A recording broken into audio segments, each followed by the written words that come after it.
Well, welcome aboard the News Review segment on the AM show. You know how we do it. We're going to be delving into the major papers this morning. Mamavi, good morning.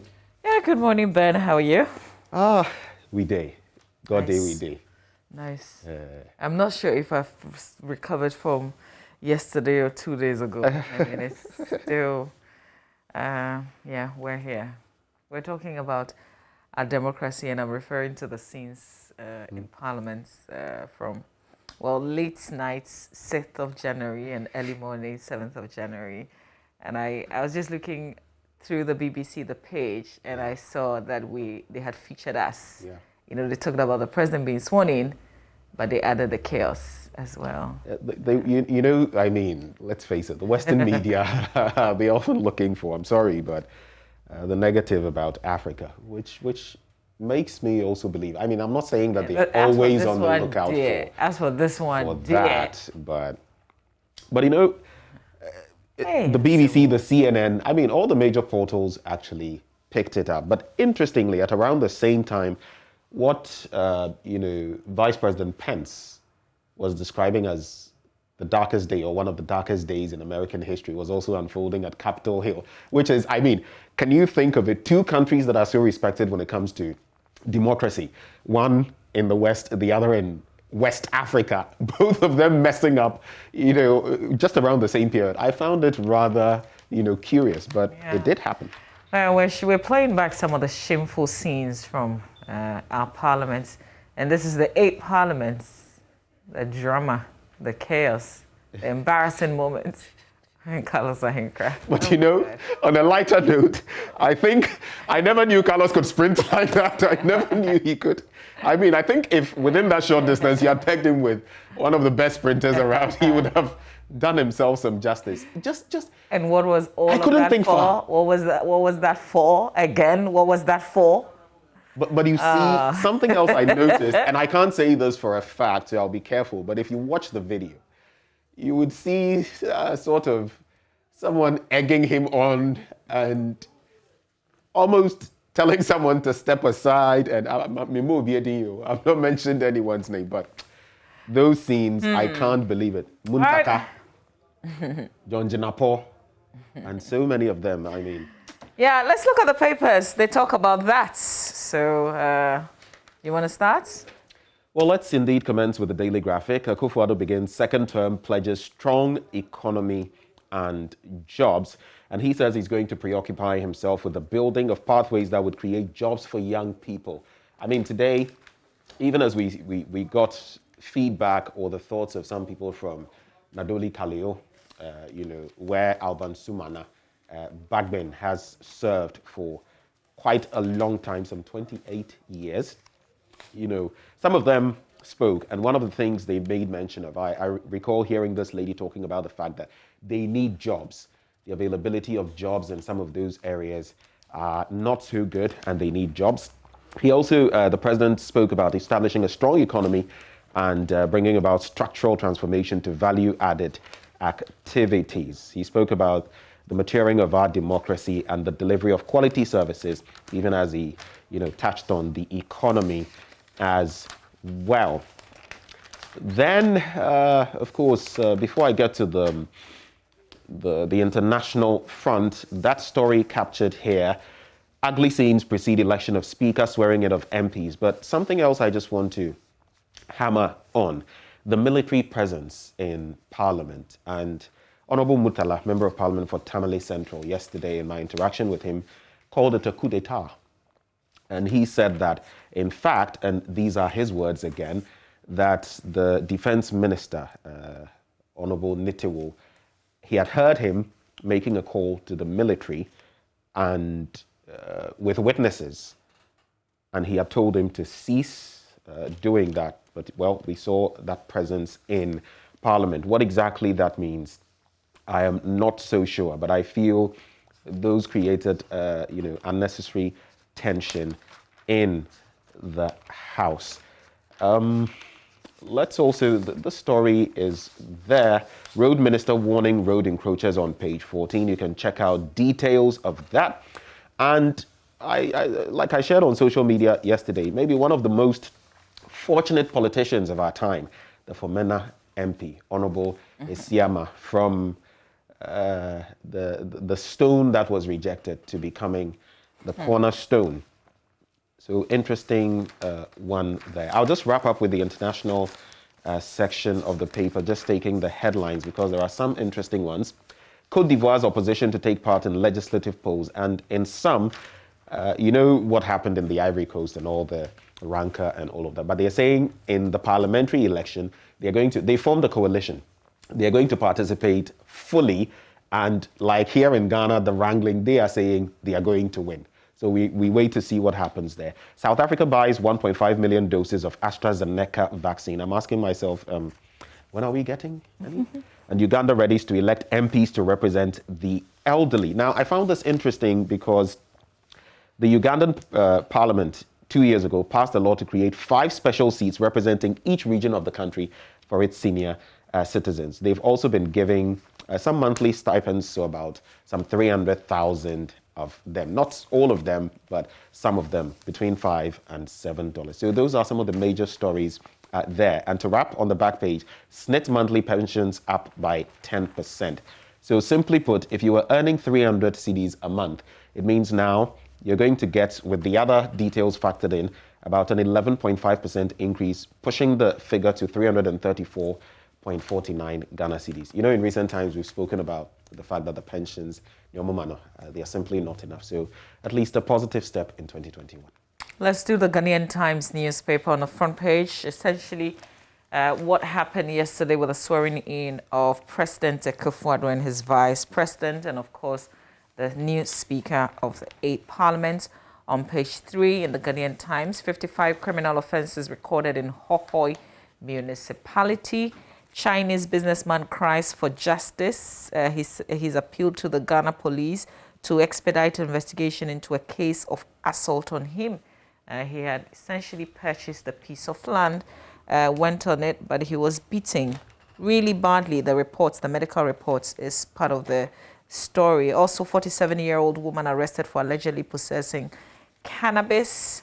And then I'll take you to page 12 of the paper. This is the bit about politics, and it's on Mahama's statement as he released a statement congratulating the speaker, but also talked about investigations into military invasion of parliaments. That angle of the statement is in the paper today.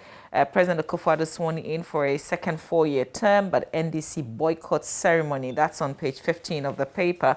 I'll take you to page 18, where they also capture the confusion, chaos, disorder, and drama ushering in the 8th Parliament. And I'll put my rich experience at disposal of Parliament, says Alban Bagman.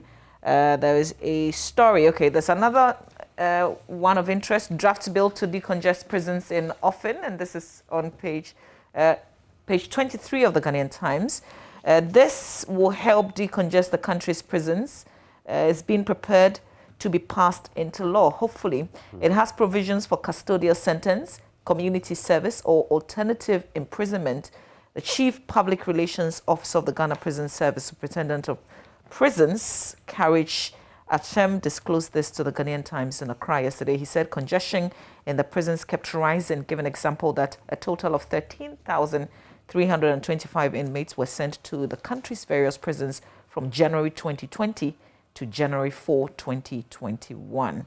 Of course, this is a big worry, explaining that 9,945 stranded capacity of all the prisons had been exceeded. Mama V, and this is something I'm passionate about, the custodial sentences and all of that, because you go to other places and you remember during COVID-19, the president exercised his prerogative of mercy at a point, decongesting, I think twice or at least once, but they said a lot more remained to be done. And the situation of prisoners, that's why we have Operation Efiase and all of that, people donating 1 CD and above. So I think this is highly, in the right direction. And sometimes the offenses, that's why I feel that our criminal offenses, act and all of that ought to be looked at, because for the most petty offenses, people end up, and some people, unfortunately, yes, it's theft or they've stolen or something. But you see, maybe the person is hungry, doesn't have. I'm not justifying it, but I'm saying that they are so petty compared to maybe what some of our politicians do, embezzling state funds and all of that, and even the sort of punishment available. So I'm thinking this is a very positive. Absolutely. One last thing also on page 10 of the Ghanaian Times. They've actually put the crimes, gory crimes, tragic incident recorded in 2020. Just a little bit of what they've managed to put together. So they've recorded the crimes that shocked people most, including the killing of an assembly member at Sogakofe, Mauto Ajahili in the Volta region, University of Ghana law professor Emmanuel Yaubene, and the member of parliament from Fanseman in the central region, Eko Kwanza Hayford. The lynching of Madame Ekia Dente at Kafaba near Salaga in the Savannah region, shooting incidents at Ewutu Sinya, attack on Keta MP elects, well, I guess now member of parliament for Keta, and the arrest of members of alleged Western Togoland secessionist group, as well as the sporadic violence and deaths that characterized the 2020 general elections, made the headlines in the media. It's a very extensive report. You can take your time and grab the paper and learn from what we recorded back in 2020. Right. Let's take a look at the Ghanaian Publisher newspaper. It says Akufo-Addo stresses national unity as he begins second term. I will faithfully serve my nation, Bagbin, and Zoomlion disinfects schools in Bono East ahead of reopening. But I would like to focus briefly on this one, another international story. The 25th Amendment, can Trump be declared unfit for office? So that's a discussion now. And some are pushing that Vice President Pence should initiate the process on the back of those supporters of his who besieged Capitol Hill, and for the fact that he has not condemned it. You remember the, I've forgotten, is it the Something Boys, if you recall, some of these groups that have actually, Something Boys, and some of their, so to speak, racist activities. And it's a trend. He never condemns these actions. And some are calling now, on broadcast network, ABC News and others, that though, he's going to be in office for only the next few days till the 20th, if possible, he should be declared unfit for office. There are, indications that he may not even be at the inaugural ceremony of Joe Biden. And in recent times, both Twitter and Facebook have had cause to take him off and threaten that if he continues, they'll block him permanently. So that's on the international front. But let me ask you, Mama B, I always do this. What's the craziest thing you would do for your husband or for your loved ones? What's the craziest, do you think? The craziest? I'm not sure what constitutes crazy. Would you want to give me... How far would you go? Okay, so here's an example. I've read stories of a father who saw his daughter, an alligator approaching his daughter. He doesn't know how to swim. He just went in there not thinking and anything. He was able to rescue her, but if things had gone the other way, because he doesn't know how to swim, he just went in there, and this was huge. I'll probably do the same for my husband. Right. Yeah. Right. I won't think about it. Anyway, this story on page 10, the craziest thing I did so my ex-boyfriend could have a job. Ex-boyfriend? Ex-boyfriend. When he was still So eventually, anyway, you might want to check out details in there. Interesting story. No, but if you've done it, you can share. Okay, so let me, it says, it's pretty lengthy, but basically it's about some sacrifices she had to make, and some of them bordering on, you know what, some things that maybe shouldn't be done. That's why I'm trying to avoid. Okay, we hear you. I won't go far for an ex, by the way. I think it happened while they were still before. So she's reporting it because now the person is. But there are certainly things I wouldn't do if we're still dating and we're not like married. Right. Yeah. The question often is, how far would you go? Because there are people who are merely dating. It's not a courtship or anything, but the sort of things someone would go. I am not in support of having the person come to your place, cook, wash your... I even think that when you're married, some of these things, people make it as though the woman, so to speak, were some, I find it very unfortunate. But people do a lot of that. And that's what leads to the heartbreak, because you've done all these things and the person says, okay, it's enough. From here, I no longer, that was part of what we saw here. So you might want to know your limits, especially when you are not, you've not tied the knot. Even when you're married, you've got to appreciate the limits. And when you sacrifice, just know that you're doing it.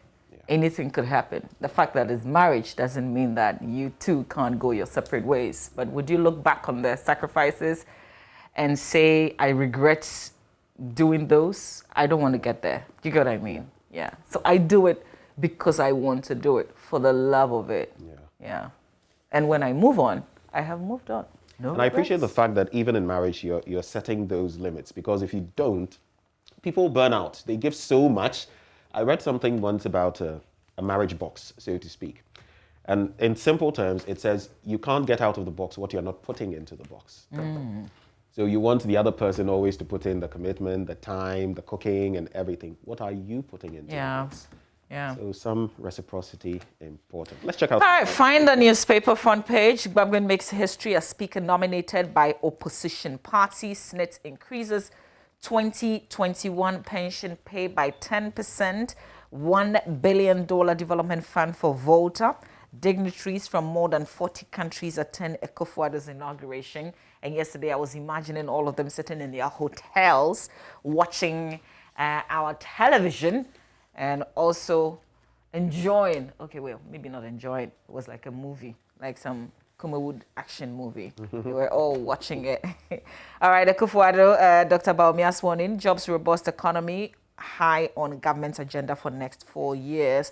3-member committee to probe case of impounded timber worth 400,000 Ghana cedis, all on the front page of the Finder newspaper. That's how it looks like this morning. Ben started off talking a bit about the pension. I want to also look at it just a little bit. And there's something significant that has been said in this statement that was issued by the SNIT Public Affairs Department explaining the new development. I want to get to the point where they talk about the basic, everything that you get in terms of the contribution to your pension is from the basic salary that you receive. But some companies are being very smart and we are not talking.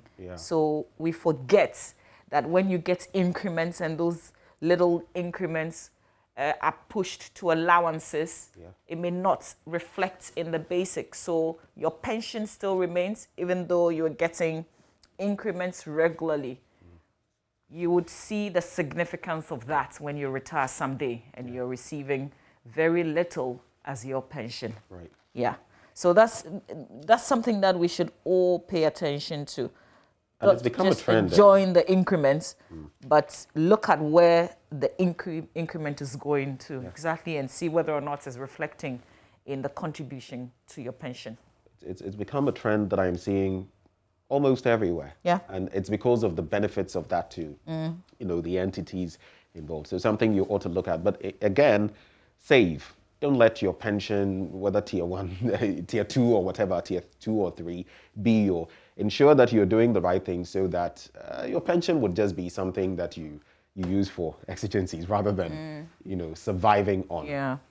But the low basic salaries, even though you have a lot more money in your pocket, the basic salary is still very low, and that is where the pension is taken from. So the person getting 334, 344, you ask yourself, in 2021, Ghana, what can you do with that? Yeah. If that is your sole, support every month, what can you really do? So, we're quick to say, and I get it, SNIT should do more, but we also have to take responsibility, and the organizations, the companies must also take responsibility. You see, when you see some people's pay slip, the deductions are a lot. But what it also tells you is that they're saving a lot in when it comes to pensions. But you look at other people, not enough deductions because they get so much in allowances. But the basic salary, no, that's where the problem is. Right. Well, I'll just do this. The last two papers reflect the same stories we've been talking about, but I just wanted to touch on democracy, not winner takes all affair, Che Mensa Bunsu. Now, I just called them the leader of the MPP and the leader of the NDC, because I can't talk of who is majority or minority. I don't even know that. But a good call there. If they are now realizing that it's not zero-sum, it's not winner takes all, because in the past, that's the impression that has been created, that we win, we take it all, and we do whatever we please. You know what they've said in Parliament. You have your say, we'll have our way. Yeah. Well, We can't say same now with the 8 parliaments. it's not going to be the same ballgame. All right, my last paper is the Daily Dispatch. Real quick, front page, Akufo-Addo sworn in for his final term. Surprise, Bagbin elected speaker. Starting in Monday's Daily Dispatch, the 2020 gazetted parliamentary results. They also talk about the disinfection of some schools in Bono East ahead of reopening. But if you look at the back page, there's one story that caught my eye. Kennedy Japan celebrated on Twitter for orderly conduct in Parliament. It talks about how he's been very vocal. I mean, man is about money, and and people actually didn't expect that throughout the chaos, he would be the man,